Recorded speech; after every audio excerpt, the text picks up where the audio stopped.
Understanding guard position in English. Hello, everyone. Today, we're going to explore a fascinating phrase in the English language, guard position. This phrase has both literal and metaphorical meanings, which we'll delve into. Stay tuned to discover how this phrase can enrich your English vocabulary. The term guard position primarily originates from the world of martial arts and combat sports.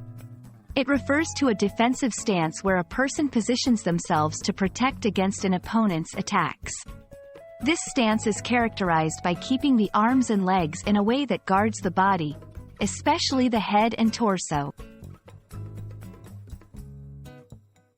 In a metaphorical sense, guard position is used in everyday English to describe a state of being cautious or defensive in non-physical situations.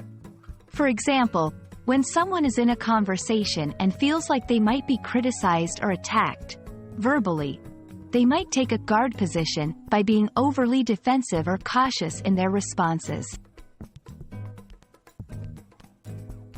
This phrase can be applied in various contexts.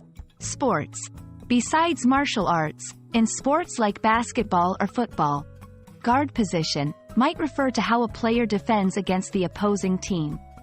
Business. In business meetings or negotiations, being in a guard position could mean being wary of potential pitfalls or tricky questions.